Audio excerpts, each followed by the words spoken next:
Overdevelopment refers to a way of seeing global inequality that focuses on the negative consequences of excessive consumption. It exists as the mutually constitutive counterpart to the more commonly known concept of underdevelopment. In mainstream development theory, the existence of underdeveloped states, regions or cultures is seen as a problem that needs to be solved. States, regions, cultures and people are considered underdeveloped in that they do not adhere to Eurocentric ideals of rationality, progress, and modernity that are associated with the Enlightenment. In contrast, the framework of overdevelopment shifts the focus to the developed countries of the global north, asking questions about why excessive consumption amongst the affluent is not also seen foremost as an issue of development.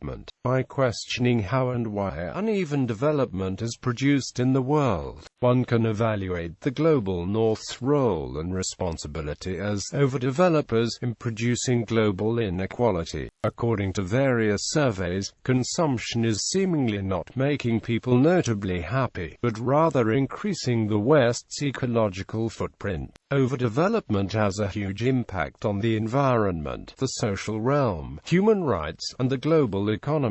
Origins. Leopold Kohr published The Overdeveloped Nations, the Diseconomies of Scale in 1977. Overdevelopment is characterized by hyperconsumption. Environmental implications. Excessive consumption causes negative environmental impacts in both overdeveloped and underdeveloped regions. Findings indicate that there are significant differences across countries of the world in the consumption quality of life of its citizens. Using the Human Development Index, which is composed of longevity, knowledge, and standard of living, data reveal that lives worsen from west to east, with the worst conditions in South Asia and Sub-Saharan Africa. Additionally, environmental damage estimates, as determined by the ED Composite developed specifically for this investigation, demonstrate that wealthier nations create environmental degradation that is consistent with the higher consumption patterns rather than their absolute numbers.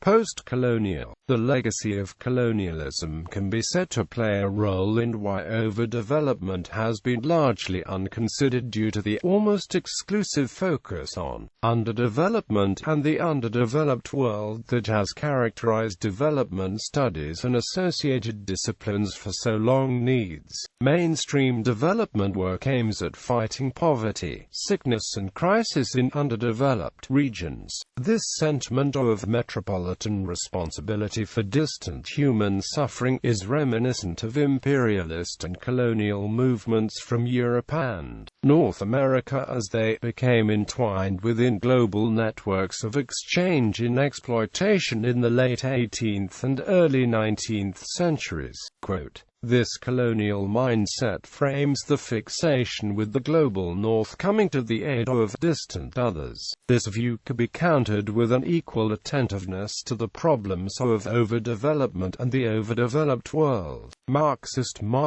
work argues that an impact of global capitalism is to produce inequality. The two faces of capitalism are underdevelopment occurring in the Third World and overdevelopment occurring in Europe and North America. Consumption of commodities drives the overdeveloping form of capitalism in the global north. Almost everything we now eat and drink, wear and use, listen to and hear, watch and learn come to is in commodity form and is shaped by divisions of labor, the pursuit of product niches and the general evolution of discourses and ideologies that embody precepts of capitalism. Circular and cumulative causation within the economy then ensures that capital-rich regions tend to grow richer while poor regions grow poorer. Responses to overdevelopment include the degrowth movement, sustainable development, anti-development and other local or indigenous resistance movements. One such method being put into place in different regions around the world is a population cap. Indigenous movements such as the Aloha Reina movement and the Zapatista Army of National Liberation movement often have their own concepts of development, overdevelopment, and sustainability. The versions of these concepts overlap with those of environmental activism, but differ in many important ways,